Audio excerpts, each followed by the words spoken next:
Okay, let's start with, what do you define as journalism? Just because I know we're both going to talk about optimism for journalism, what do you mean when you say journalism in 2026? Okay. So there's a few fundamentals of journalism that I think we should all agree on. People used to hold up their phone and say, well, in this day and age, everybody can be a publisher, right? But the truth is, in this day and age, not everybody can be a journalist. You can publish, you can disseminate, you can distribute. But journalism involves rigorous reporting, some measure certainly of independence, not exclusively anymore, but some measure of independence, a lot of transparency about where the information is coming from, and a way for the audience to get information that it finds relevant, I'll even use the word pertinent, to its daily life.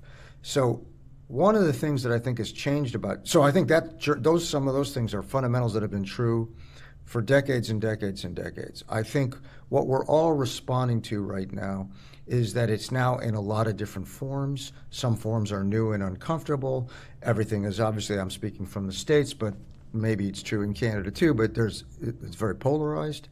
And so the audience is sort of a bigger factor than it was where it used to be. Journalists find the information, send it down to you. Well, now it's a much more level playing field. And my view of it is that doesn't mean that journalism is suffering. It means it needs to adapt, and in many cases is adapting, albeit in some cases it's not. And let's talk about the need for that real journalism that you just described. Number one, Sure. as humans, we need access to information so that we can perform critical thought, that we can make Correct. our own decisions with information and the right amount of context. Whatever the right amount is where we get in trouble. Secondly, I would suggest for a functioning democracy, you cannot have one without real journalism. Would you agree? And do we see this today? I agree fully. At Poynter was founded by a guy named Nelson Poynter, who believed so deeply in independent, local journalism so people could get the very information for the reasons you just described, basically for self-government, right? We need information so we get this democracy hinges on us being able to decide, whatever that might be. What's more is that, it's really complex out there, whether it's health or medicine or education. And you need some sources of information so you can guide yourselves, your families, make your decisions, even consumer-based decisions, honestly. So we have a complete agreement on the value and the importance, basically, to a democratic society, and frankly, to improve the quality of our lives day to day. I think the question is, or the sort of the narrative that we talk about is the fact that it's no longer, here in the States, everybody still says, well, I miss the days when Walter Cronkite could be trusted and tell you what's going on. Well, first of all, just it's a pet peeve. Let's come up with some fresher examples. Walter Cronkite himself has been dead for 25 years. So don't get me wrong, legend of the game. Mm-hmm. But what that anecdote reflects is there's a bit of trying to hold on to a status quo that the rest of at least American culture, politics has moved on from, and rather than say we've lost something, though it's different, we need to say it's different, not necessarily lost. And that if you do that, I can show you lots of examples where in local communities and even in some national worlds, certainly at the state level, there are all kinds of people doing independent reporting, passing on the information in forms that the audience wants and that they're guided by. Where we certainly come together on a fret is there's also lots of mischief and misinformation and polarized messages that are being used for personal profit, personal gain, and they are confusing that landscape. They're confusing the audience. And so that's where there definitely is some work to be done. It definitely isn't. The parts of it are absolutely broken. I don't mean to be naive about any of it. Mm-hmm. I just don't think that's the only story. I think it's both. It seems to me that with the multiple channels of access to information that I now have, as well as the algorithm, which gives me what I apparently want, whether I know it or not, that as a consumer of news, consciously or subconsciously, I choose the news that agrees with the perspective I already have, that makes me smart, Sure. that makes my world make sense. And it seems to me, correct me, it seems to me that journalists over a long period of evolutionary time have simply adjusted to that. That now they don't just report, they're trying to provide context and influence because they want a certain target audience that will agree with that perspective. That's how it feels to me. I see it from Fox. Here in Canada, I see it from CBC, which my tax dollars pay for, and it bothers me a lot.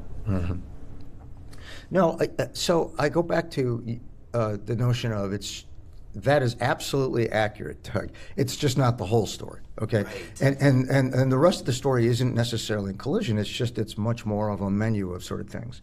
So there's no doubt that the economic challenges that journalism has faced, particularly the collapse of the advertising model. Advertising used to throw off so much money. We could do all these important things, including sports coverage, by the way, which never is paid for itself. And we all love sports. Well, a lot of us love sports coverage. So the dollars were there to sort of put ourselves apart from the dollars. In other words, advertisers wanted to reach people for their consumer behavior. They throw off enough dollar that we could then do the journalistic mission. That is obviously, Fox is an example, MSNBC here in the States is an example. That has changed where very specific agendas drive the push of information and economically are very, very strong. And so what you've seen is, yes, in the spirit of adaptation, and I suggested we need more adaptation, but in the spirit of adaptation, a lot of journalists have tried to see if they can win over you by showing our own influence or by confusing context with bias, whatever it may be. Part of that's human, part of that's just trying to respond to the audience. There's a bit of flailing. I acknowledge all of that. But I think that at least what I would say is if you can get things down to the more organic local level, some of that goes away because it's not, to use a state situation, it's not just red versus blue, Fox versus CNN. At the local level, it's like, I need to know, am I getting recycling or am I not?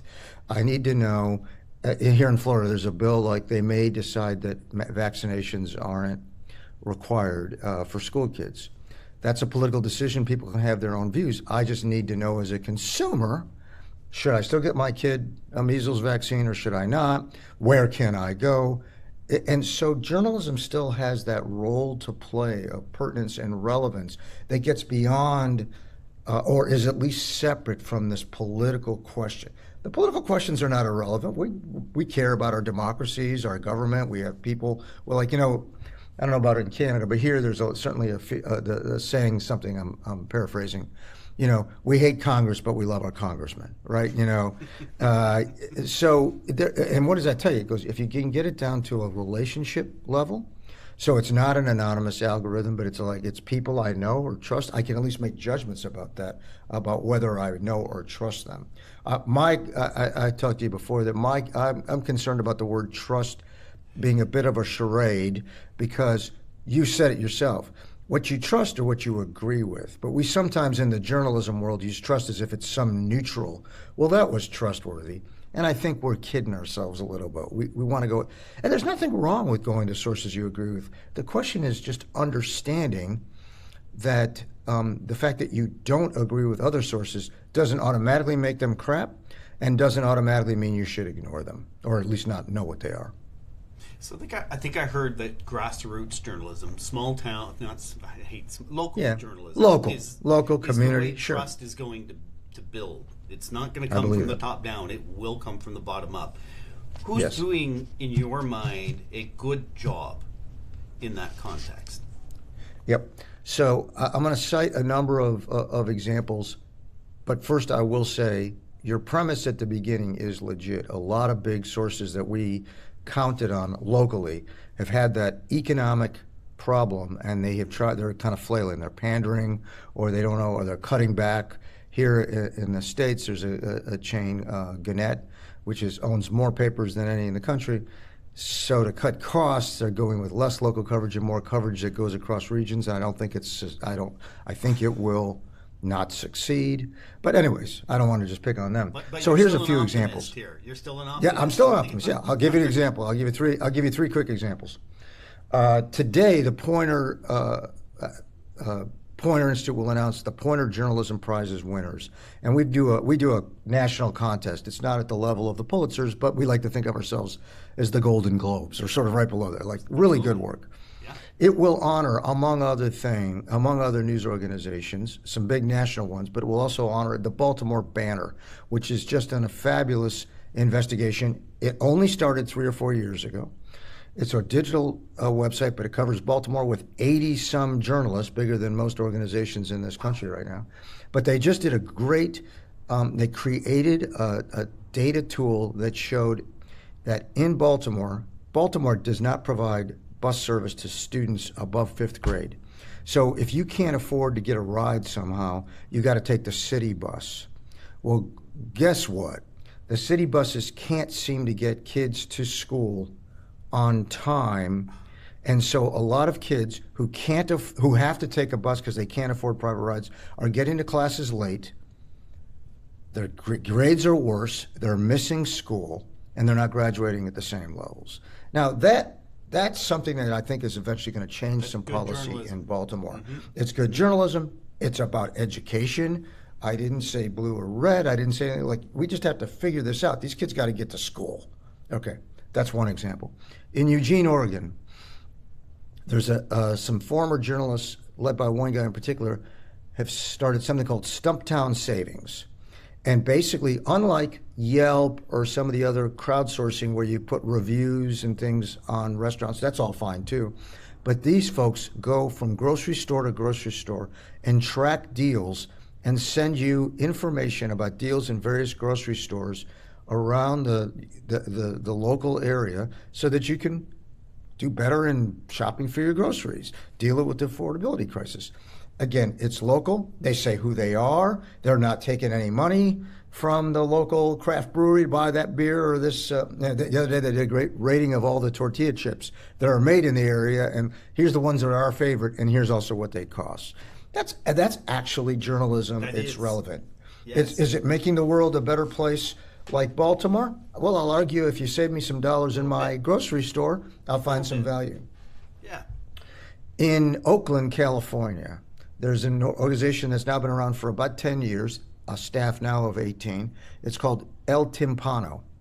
It is a digital news website, and it serves primarily Latino, Mayan ancestors, immigrants who live in that area.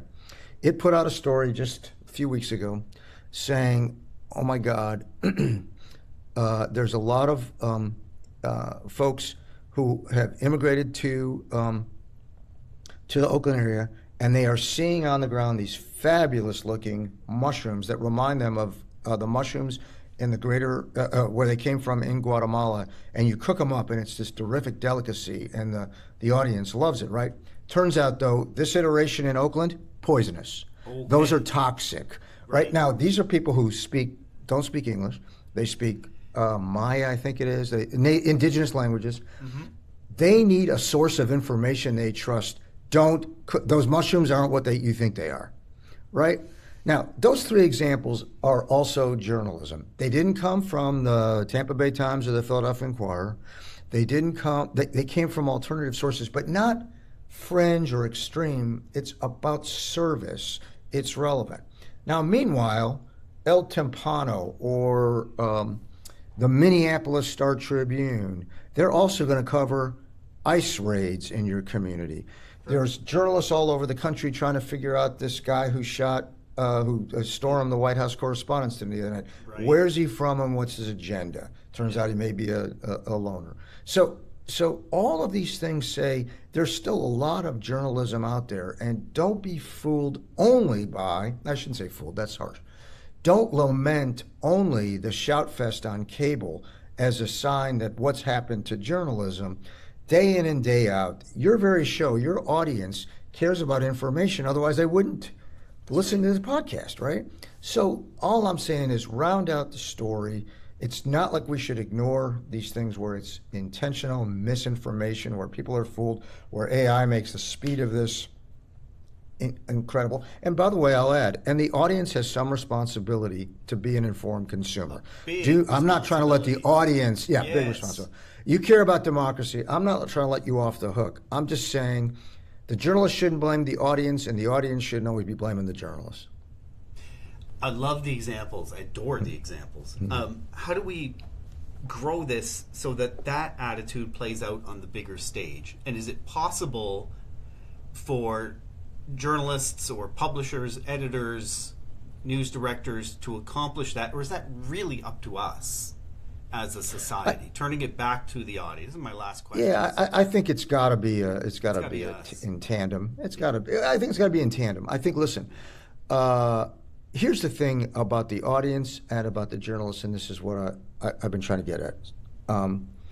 It's definitely on us to provide work of value and distinction. If it's a commodity, if it's if it's not worth your time.